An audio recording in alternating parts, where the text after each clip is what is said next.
At the far corner of Elmwood Park stood an old wooden bench. Time had worn it smooth, and rain had weathered its frame. But to Evelyn, now in her 70s, it was more than just a bench, it was the last place she sat with James. She came there every Sunday, like clockwork.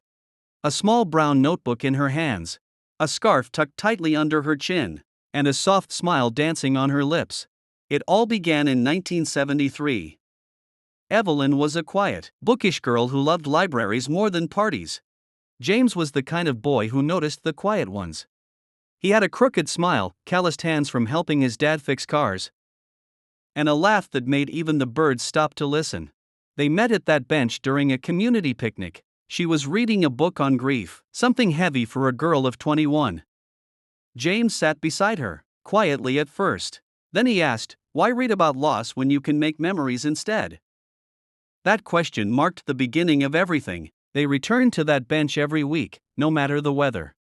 They watched seasons pass, shared dreams, and wrote letters to their future selves. "If we ever lose each other," James had said once, handing her a letter, "we'll still find each other in words." Life went on. They married. They had 2 children. They built a home filled with music and gentle arguments over what show to watch. But one winter evening, James didn't return from work. A car crash took him too soon. Evelyn was shattered.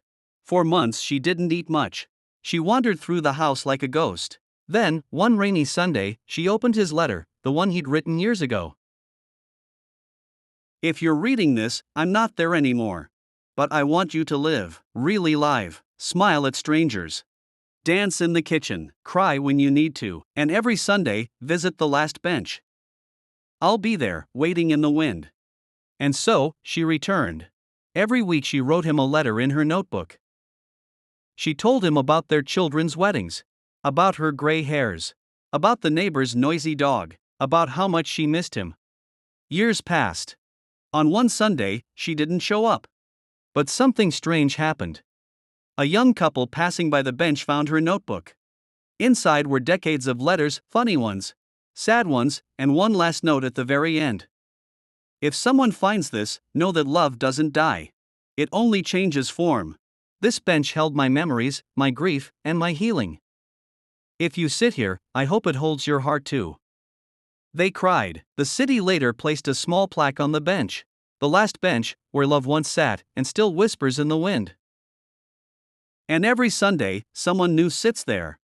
Some in silence, some in tears, some with a notebook of their own. If this story touched your heart, please like, share, and subscribe for more emotional tales that remind us what truly matters.